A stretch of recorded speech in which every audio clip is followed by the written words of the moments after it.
राकेश कुमार खिलेरी आपका हमारे YouTube channel पर हार्दिक स्वागत करता हूं। पिछली क्लास में हमने वायुमंडल के बारे में पढ़ा और देखा कि पवनें कैसे चलती है। आज की क्लास में हम देखेंगे कि वर्षा कैसे होती है। तो आज का हमारा टॉपिक है वर्षा। आज हम देखेंगे कि वर्षा होती कैसे है, पूरा प्रकार देखेंगे। ठीक है, उसके लिए हमें एक प्रयोग करना पड़ेगा। उस प्रयोग के लिए हम देखते हैं, हमारे पास एक बोतल लेते हैं। बोतल पारदर्शी होनी चाहिए, जैसे पानी पीने वाली बोतल है उसको आप यूज कर सकते हैं। उसके अंदर थोड़ा सा पानी मिलाते हैं, लगभग 2 से 3 ml, 5 ml भी ले सकते हैं। 5 ml जल ले लेते हैं। यहाँ पे ml का मतलब है मिलीलीटर। ठीक है, इसमें पानी ले लिया। अब इस बोतल को ऊपर से मैं बंद कर देता हूं कॉर्क के द्वारा। इसको बंद कर देता हूं। अब मैं क्या करूंगा, इसको एकदम से अच्छे से हिलाऊंगा तो एक बोतल में अंदर जो पानी डाल रखा था हमने, वो यहाँ पर थोड़ा थोड़ा जल के साथ में जलवाष्प के रूप में हो जाएगा, और पूरा जल है वो जलवाष्प के रूप में एकत्रित हो जाएगा, और कुछ जल है वो यहाँ पे पेंदे पे पड़ा रहेगा। अब मैं क्या करूँगा, इस कोर को हटाऊंगा और उसके अंदर थोड़ा सा अगरबत्ती का धुआं, या फिर आप चाहो तो माचिस का धुआं भी इसके अंदर, माचिस को जलाओ और उसके अंदर छोड़ दो तो थोड़ा सा धुआं इसमें क्रिएट हो जाएगा। धुएं में क्या होती है हमें पता है, धुएं में कौन सी गैस होती है, कार्बन डाइऑक्साइड। तो इसके अंदर अब जल प्लस क्या हो गया, कार्बन डाइऑक्साइड हो गया। अब हमें इसको क्या करना है, दोनों हाथों से इसको कंप्रेसित करना है, इसको दबाना है। दबाने के कारण क्या होगा, जो इसमें जलवाष्प थी साथ में कार्बन डाइऑक्साइड थी वो संघनित होगी, संपीड़ित होगी। हमने पढ़ रखा है ना संपीड़ित का नियम। तो क्या होगी, वो संपीड़ित होगी। संपीड़ित होने के कारण जलवाष्प के कण हैं वो कार्बन डाइऑक्साइड के कणों के ऊपर यहाँ पे संघनित होने लग गई। ये आपका कार्बन डाइऑक्साइड का है और ये जलवाष्प के कण है। इस प्रकार वो है संघनित होने लग जाएंगे। जो गैस थी अपनी कार्बन डाइऑक्साइड, उसके चारों ओर संघनित होने लगेंगी। इस प्रकार की बूंदे बन जाएगी। ये क्या है, इसको हम कहते हैं जलवाष्प की बूंदे। जल वाष्प की बूंदे या जल की बूंदे इसमें क्रिएट होने लग जाएगी। वापस इसको झट से छोड़ेंगे, छोड़ने से क्या, एकाएक इसका दाब तो हो जाएगा कम और इसका जो घनत्व है वो बढ़ जाएगा, जिस कारण क्या है, जो आपके बूंदे हैं ये धीरे धीरे कुहासा कह दें या फिर हम फोग कह दें, इसका रूप धारण कर लेगी और अंदर है एक प्रकार से धुआं क्रिएट हो जाएगा। पूरी बोतल है वो धुएं से भर जाएगी। अब ये प्रक्रिया आपको 2-3 बार करना है। एक बार दबाना है, दबाने के बाद में छोड़ना है, फिर से दबाना है, फिर से छोड़ना है। ऐसा करेंगे 3-4 बार करेंगे तो बोतल के अंदर है वो कुहासा सा उत्पन्न हो जाएगा। अब मेरा क्वेश्चन ये है इसमें पहला कि कुहासा कब पैदा हुआ या फिर धुंध है कब पैदा हुई। धुंध कब उत्पन्न हुई।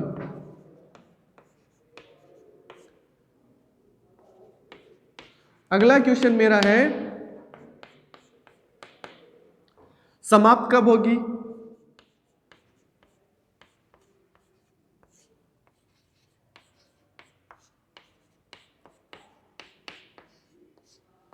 अगला क्वेश्चन है, ये सारे क्वेश्चन क्रिएट है ना, कंप्रेसित क्यों करते हैं, दबाते क्यों हैं बोतल को।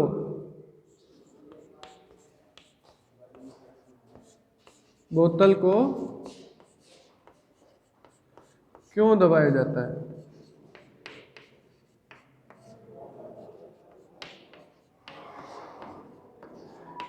या फिर इसकी जगह ये भी हो सकता है बोतल को दबाने से क्या होता है। देखिए धुंध कब उत्पन्न हुई, पहले हमने सबसे पहले इसमें 5 ml पानी मिलाया था, उसके बाद में इसको अच्छी तरीके से हिलाया था, तो क्या बनी थी? जलवाष्प। क्या उस जलवाष्प में वो अपना कुआंसा था वो दिखाई दे रहा था? नहीं।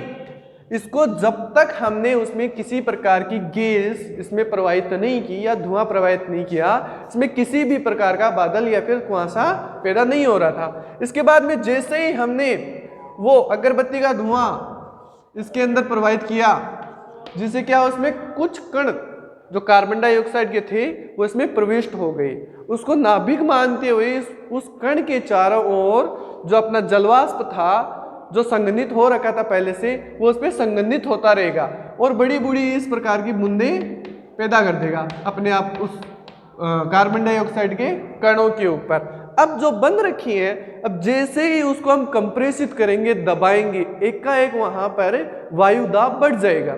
वायु दाब बढ़ने के कारण जो बूंदे थी इधर उधर जो कुआंसा जो इधर उधर फैल रखा था जलवाष्प, वो संघनित होगी और संघनित होने के बाद में जैसे ही अपना प्रेशर हटाएंगे वो एकाएक वापस ठंडी हो जाएगी।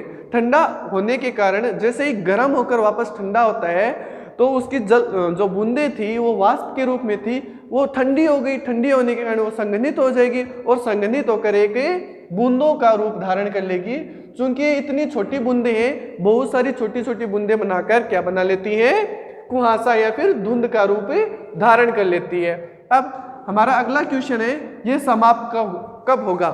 इसको यदि हम शांत छोड़ देते हैं लगभग 4-5 घंटे के बाद में, तो हम देखते हैं कि वो जल की बूंदें वापस तापमान बढ़ने के कारण वापस तापमान बढ़ने के कारण संघनित होकर वापस नीचे जल के रूप में आ जाएगी। अब ये है, हमने कहा बोतल को क्यों दबाया जाता है? क्योंकि जल की बूंदें हैं वो वाष्प के रूप में है, जलवाष्प के रूप में। जब तक उनको हम दबाएंगे नहीं, उनको कंप्रेसित नहीं करेंगे, वो संघनित नहीं होगी, वो जलवाष्प के रूप में ही रहेगी। जैसे हम संघनित करेंगे वो कार्बन डाइऑक्साइड के अणुओं के ऊपर संघनित हो जाएगी और बूंदों का रूप धारण कर लेगी। वैसे ही धारण करते ही वहां पे एक कुआंसा क्रिएट हो जाएगा, बन जाएगा। अब हमारा मेन टॉपिक था वर्षा कैसे होती है, परंतु इसको समझने के लिए हमने ये प्रयोग किया है। चलो अब देखते हैं वर्षा कैसे होती है। इसमें हम देखते हैं यहां से लेकर लास्ट तक का भाग क्या है? स्थल भाग, स्थल भाग, और यहां से हमारा समुद्र बना देते हैं।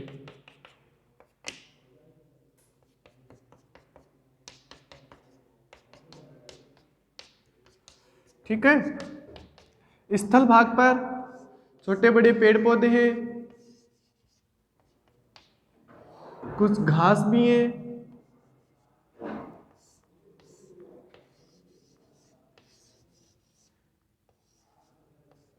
इस प्रकार से कुछ जीव जंतु भी है यहाँ पर।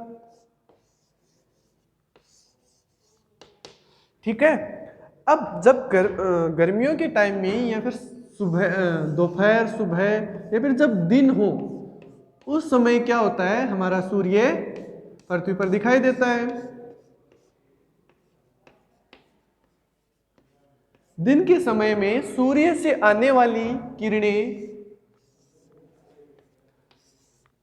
यहाँ पर हमारे समुद्र पर गिरेगी, जो क्या होगा? यहाँ का तापमान है उसको बढ़ा देगी। जैसे जैसे तापमान बढ़ेगा, अपना जो जल है वो जलवाष्प के रूप में बनकर वायुमंडल की ओर आएगा।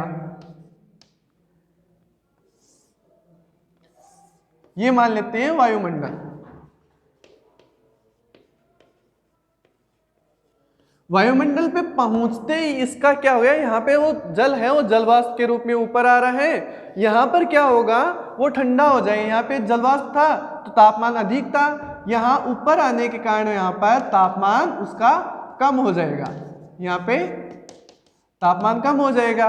और ऊपर चूंकि वायुमंडल में हमेशा धूल मिट्टी के कण हैं, वो जमा रहते हैं, तैरते रहते हैं। वो हमने टिंडल प्रभाव में देखा भी था, हमेशा इसके ऊपर चारों ओर धूल मिट्टी के कण होते रहते हैं। तो जैसे ही ये जलवाष्प ऊपर की ओर उठा, यहाँ पे ये गर्म था और ऊपर आके ये क्या हो जाएगा, संघनित हो जाएगा। यहाँ पे क्या होगा, संघनित हो जाएगा,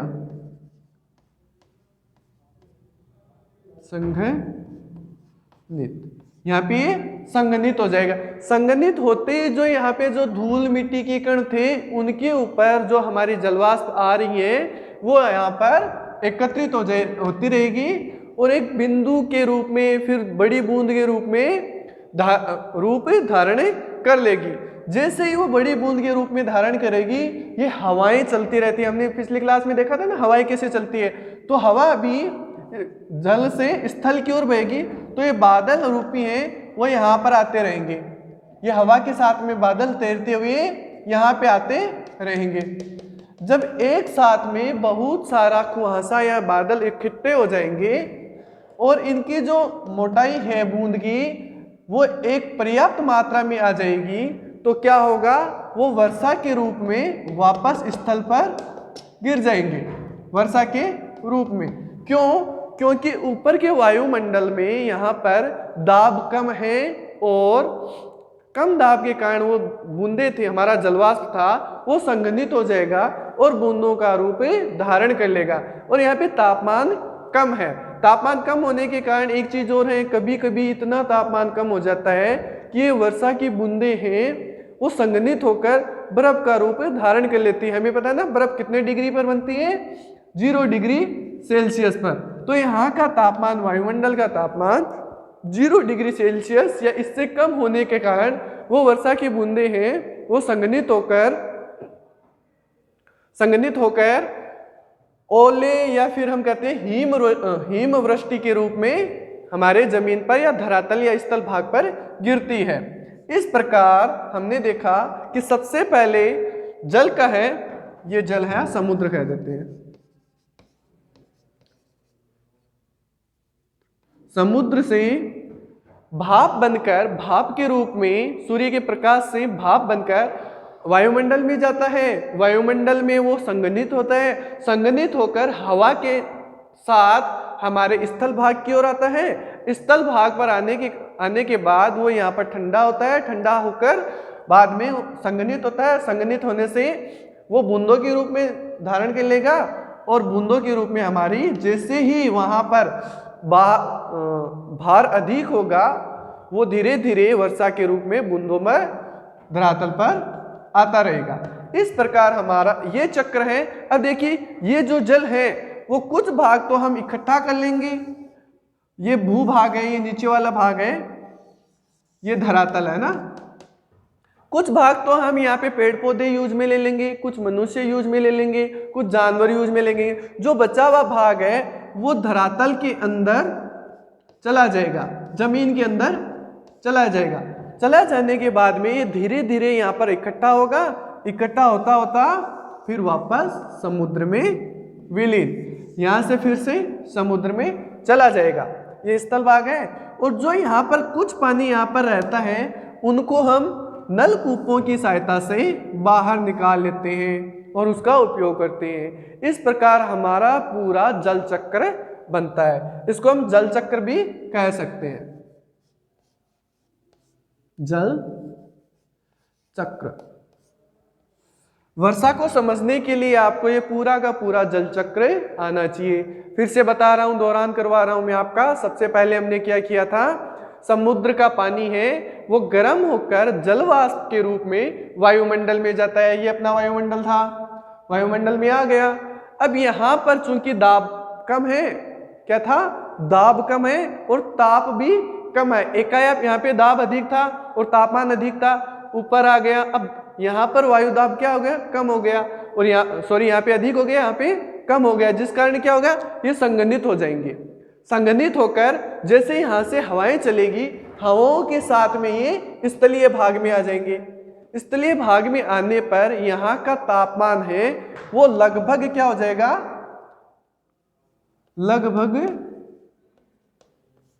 0 डिग्री सेल्सियस हो जाएगा। या लगभग का है ना, 0 डिग्री सेल्सियस से कम होगा तो वर्षा हमारी ओलों के रूप में हो जाएगी। और यदि 0 डिग्री से थोड़ा अधिक है तो वर्षा हमारी पानी के रूप में हो जाएगी। इस प्रकार हमारा पूरा ये चक्र होता है। चलो नेक्स्ट क्लास में हम देखेंगे अगला टॉपिक।